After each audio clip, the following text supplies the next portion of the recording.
Under consideration this time, K through 12 public education. Welcome to another installment of Under Consideration, a collaborative civic engagement project conceived and produced by Radio IQ WVTF Public Radio in cooperation with Blue Ridge PBS and Virginia Tech. I'm your host, William Fralin. On this episode of Under Consideration, along with our two guests representing diverse viewpoints, we'll be discussing K through 12 public education, a vital topic not just for the present, but for future generations of Virginians. As Franklin Delano Roosevelt said, democracy cannot succeed unless those who express their choice are prepared to choose wisely. The real safeguard of democracy, therefore, is education. First, a little background. The original effort to create a system of public education in Virginia was proposed to the House of Delegates by Thomas Jefferson in June of 1779. However, the Virginia system of free public education was not established until the Commonwealth's Constitution of 1869. This early attempt was decentralized, it lacked standards, compulsory attendance, and the formation of schools was mostly the responsibility of parents who wanted their children to be educated. While progress was made over subsequent years, Virginia's system of public education was marred by regrettable chapters, including a lengthy period of segregation, followed by massive resistance, which closed publicly funded schools rather than allowing black children into what had been all-white schools. Even after federal intervention, many white parents remained skeptical about sending their kids to newly integrated schools. In September of 1970, a federal court ordered busing to integrate Virginia schools. In a public display of support, then-Governor Linwood Holton enrolled his 4 children in majority black schools, and in a memorable moment captured by news media, escorted his daughter to her first day of class at a Richmond high school. More recently, Virginia, like the rest of the nation, has become embroiled in the so-called culture wars. This has created additional challenges to the educational system. Virginia's public school system today enrolls 1,264,000 students in 132 school divisions, a 6% increase from 2022 to 2023. On this program, we search for common ground, a meeting place where diverse viewpoints on divisive issues that are discussed civilly and afford the necessary context required when exploring complex issues. As we pointed out in previous episodes, we're not here to change minds, but to allow for a greater understanding of diverse viewpoints. Before we dive into our deeper discussion, let's meet our two guests. Laura Bowman is a Roanoke County parent who served as the president of the Roanoke County Council of PTAs, chair of the Roanoke County Public Schools Parent Advisory Council, chair of the Prevention Council of Roanoke, formerly on the board Parents Across America. Through her volunteer work over the past 12 years, she has advocated for the health, safety, education, and well-being of children. Laura is known regionally for advocating on behalf of equal and quality public education. Laura, welcome to our program. Also joining us for this discussion on public education is Chris Brunlick, President and CEO of the Thomas Jefferson Institute for Public Policy, Virginia's nonpartisan public policy foundation. Chris is also past president of the Virginia State Board of Education, where he served on the board for 4 years during the McDonnell and early part of the McAuliffe administrations. He was elected to serve 8 years on the Fairfax County School Board, where he was a strong advocate of research-based reading and math programs, system accountability, and greater opportunities for educationally at-risk children. Chris, welcome to Under Consideration. Good to be here. Thank you. We like to start our program by getting to know you a little bit. So we'll start with you, Laura. Do you remember your first day of school? No, but I do remember kindergarten was a fun time for me. Right. If we talk to my father, kindergarten was not mandatory. So his first day of school was first grade. So he might remember that, but kindergarten's harder to remember. How about this? Do you remember a time you got in trouble at school?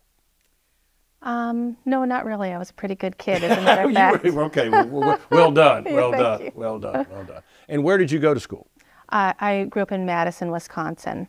Okay, all right. And you went to public schools there? I did, yes, all the way through. All right. And so you've had a full 12 years or 13 years of public school education. I did, yes. Gotcha. Chris, do you remember your first day of school? You know, I'm part of the generation whose parents started taking 8mm movies of everything you did. Right. I don't remember if I remember it, or I remember it because I'd see it on a screen. Right. But I do remember the school, and it was one of those old schools with wooden doors and sort of mahogany walls and all sorts of things, which is now torn down and made into condominiums. Yep, yep, yep. Where was that? That was on Long Island, Seaford, New York. Gotcha, gotcha. And did you go to public schools? I went to public schools all 13 years. Okay. All right. Well, good to know. So y'all both have the actual experience of being a student in public schools, so that's very interesting. So Laura, tell me about your involvement with your children's education. How many children do you have? I have one, and when he started at his Sweet Elementary School, his public elementary school, they asked me to be the PTA president pretty much right out of the gate, and I didn't really know what I was getting into. The sucker born every minute. Absolutely. They saw me coming, apparently. I had been volunteering, doing work in the hallways, and this was pre-Sandy Hook, so the classroom doors were open, and I just heard the sweetness of the children. I saw how hard the teachers were working, and I was so appreciative of what was happening in that sweet school. And so when they asked me to be the PTA president, I said yes, and that kind of started me on the trajectory of understanding teacher salaries, funding, high-stakes testing, how all those things impacted my son's school and his teachers, who I really came to love. And so that was really how it started. Gotcha. And so, Chris, do you have children? I have 4 children, now grown adults, and they have their own children, but all of them went to public school as well. In Fairfax? In Fairfax County. Gotcha. And like Laura, the experience was part of what drove me into this conversation and this form of public policy. My oldest was, I can't remember, the 2nd grade or 3rd grade, and he was coming home and they were writing journals, and I would sort of urge him to correct spelling or something, and he finally got frustrated one day and said, "Dad, they don't do that anymore." And I talked to the teacher at back to school night, and she said, "Well, no, we don't, because it works its way out when they get older." And I said, "I'm taking resumes right now from people, and let me tell you, it does not work its way out." So I mean, that sort of inspired me to say, all right, I need to look a little closer at the curriculum and what we do here. Gotcha. So, how are Virginia's public schools performing? Ask a student or a parent or a teacher, and you're likely to get varying opinions. Ask the Republican governor's appointed Secretary of Education, Amy Guidera, and she will reply, as she did in this public appearance, that the Commonwealth has not been serving students very well. State policy choices and priorities over the last decade have resulted in lower student achievement in reading and math, wider achievement gaps for our Black, Hispanic, and low-income students, reduced transparency around outcomes and our startling downward trend lines, and eroding parent confidence in the Commonwealth's public schools. Secretary Guidera was reacting in part to statistics from the National Assessment of Education Progress, also known as the Nation's Report Card, which detailed some discouraging student performance in history, reading, math, and civics. We'll discuss that report in a moment, but first, let's hear each of your reactions to Secretary Guidera's assessment. The Nation's Report Card, NAEP, is actually a pretty good snapshot of what happens in education. It's great to get that snapshot, but I would call it a snapshot. It's a test one day in a year, not given to all students in the nation, a sampling. And the interesting thing about NAEP is proficient in NAEP, which we would think would be, just average. Proficient is an A or an A minus. So we have to understand that the level of the testing is higher. The expectation of the children is higher than grade level, and that's on their website. And the other thing is we can look at maybe Finland and Singapore as we've held up as, examples where children do very well on international tests, PISA tests. And a few years ago, they were only about 40% proficient, and that is according to the NAEP's website. So we kind of have to look at it and say, this is good information, but it's not all the information. And we have to look at it more of a holistic view. We could look at SOL, the Standards of Learning tests in the state, and we can look at graduation rates, and we can look individually, we can look at how our students themselves are doing. You know, I look at my child not just as a data point or a test score, but also just as a whole child and a whole year of learning. And we've kind of maybe gotten away a little bit from focus on too much on standardized tests, which was not that popular with parents, honestly, because we did see the whole child. And maybe as far as growth, where did my child start? Where are they now? And not do maybe what we might agree on, which is maybe a one-size-fits-all recognition of how our children are doing in school. But again, it's good to look at those tests and then not punish, which I think is what Secretary of Education Gadara has talked about, not test and punish, but help and elevate. Chris, you may have a different view of those tests, but I think one question is how do we evaluate whether our schools are doing a good job or not? Well, we evaluate in a number of ways. I mean, whether a school is a good school or a bad school has always been a little bit in the eye of the beholder. So you know it when you see it. But I think that one of the things that the Secretary has pointed out, and I've never heard her use the word punish, one of the things that the Secretary has pointed out is that we used to be at the top of the game in National Assessment of Educational Progress, NAEP scores, and this was a dramatic drop. And if we don't pay attention to that, a dramatic drop, after several changes that took place in cut scores for SOL tests, in the curriculum that has taken place, in the standards that have been approved, then we're doing a disservice to kids. I agree with you on the issue that a lot of parents didn't like standardized tests, although I never heard one object to an AP test before. But we need to remember why those tests were put in place, and they were put in place for kids that were not coming out of the segregation era getting the kind of education they deserve. They were not being taught. And what we've done in recent years is to begin stepping back from the high standards that we put into that. And I think that that's the mistake. I understand that there's a difference between NAEP and the standards of learning. One is controlled nationally, one's controlled by the state, and there's been a gap, right, between those two scores.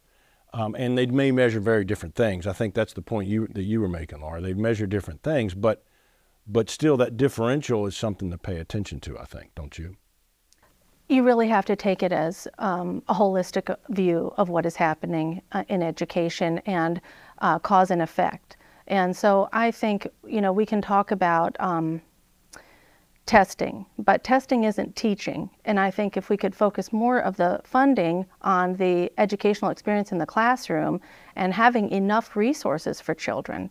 And I think that is something that people point to when they talk about if we are seeing some troubling trends, we need to focus our resources on children, which I think we have done post-pandemic. We're seeing some of that happening, which is great. I mean, why did we have horrible HVAC systems before that through COVID funding were able to be updated? There's just certain things and creating a good positive climate and culture in schools where children feel valued, and also creating lifelong lovers of learning at an early age. If you are consistently drilling in the facts, you're getting away from that project-based learning. You're getting away from how do I make what the children are learning relevant to their lives? How do you spark that interest? And if it becomes so cut and dry that we just have to, we used to call it kill, drill, and bubble fill.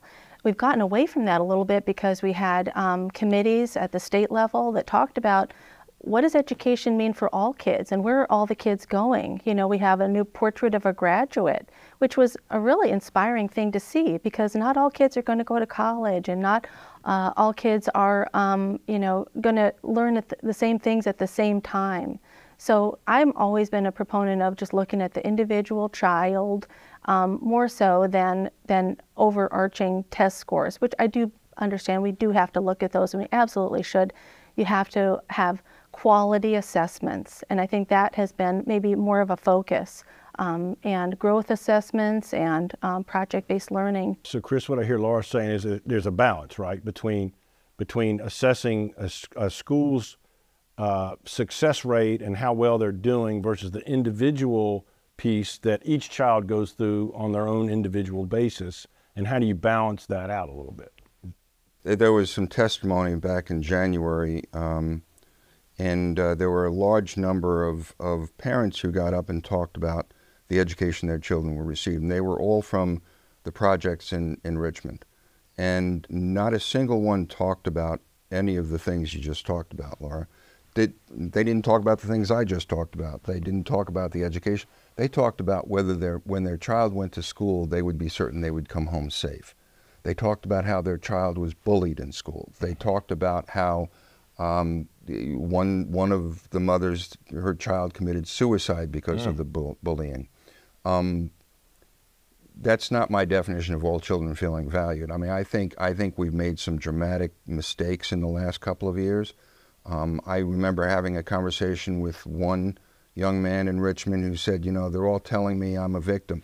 I ain't nobody's victim. And that is has become part of the instruction component on some of this, on some of the issues that have been taking place. I think the problem with the SOLs, in my view, is that it is a snapshot at the end of the year, that they were designed to do two things. The standards of learning were designed to do two things. One, we had very uneven instruction in Virginia. Two, even where we had good instruction, we had individualized instruction.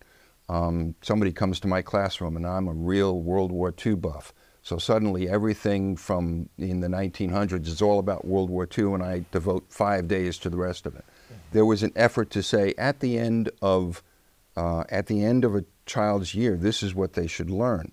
The problem we have is that we take this snapshot test at the end of the year, then the children scatter again to a different classroom, and you can't remediate with it.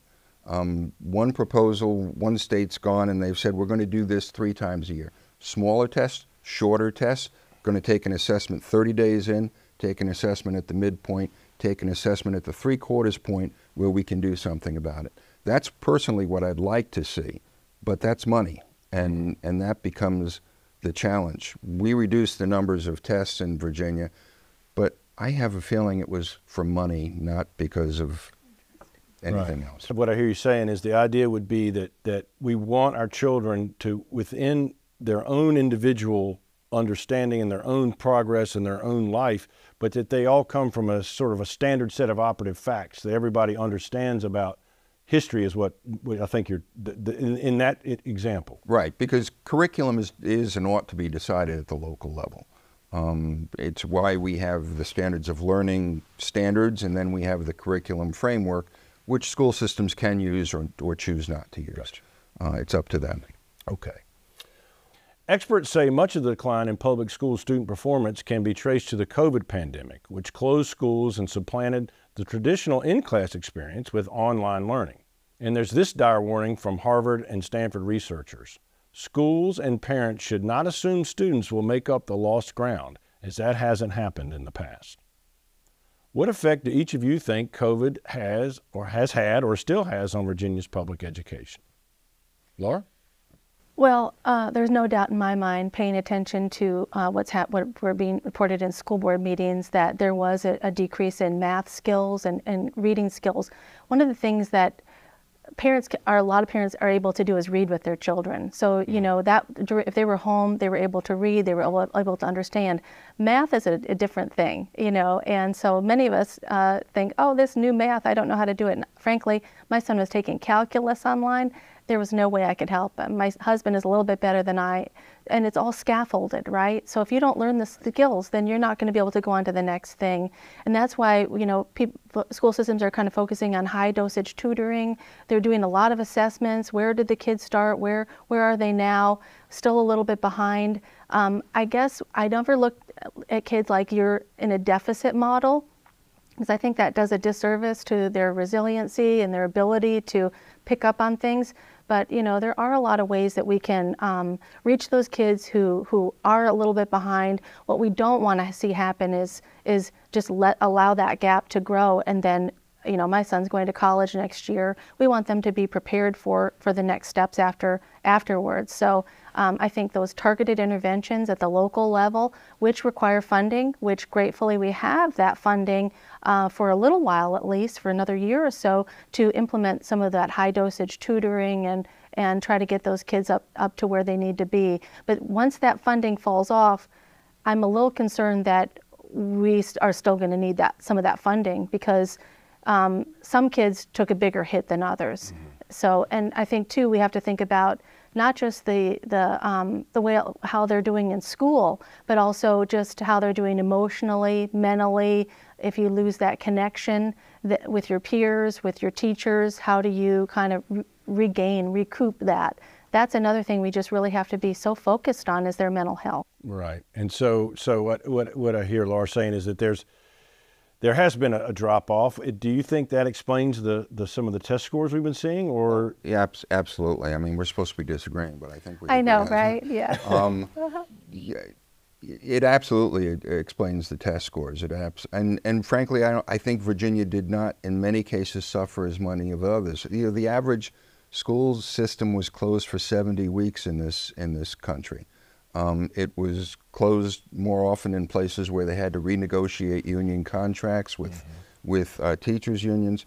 They didn't have to do that here in Virginia, although they did have discussions with some of the unions. I want to underscore, though, something you said at the end, which was the emotional consequences of this. And I think we're seeing this play out in behavioral incidents all throughout the Commonwealth, everywhere you go, in terms of children who were isolated for so long, or who communicated in 1-inch boxes on their screen, suddenly being thrown back into the mix with all of the normal, for lack of a better term, hormonal tugs and yings and yangs that take place, and they're just being tossed back. And I think we're seeing that, and that frankly is inhibiting the academic part of it. Thank you, Chris, and thank you, Laura, and thank you for listening and watching. Under Consideration, a collaborative civic engagement project conceived and produced by Radio IQ Public Radio in cooperation with Blue Ridge PBS and Virginia Tech. Your comments and suggestions for future topics are welcome at radioiq.org. Until next time, I'm William Fralin. Under Consideration is a civic engagement project of Radio IQ and Blue Ridge PBS, with financial support from the Virginia Tech Foundation. We welcome your feedback and suggestions for future topics. Contact us through our website, radioiq.org.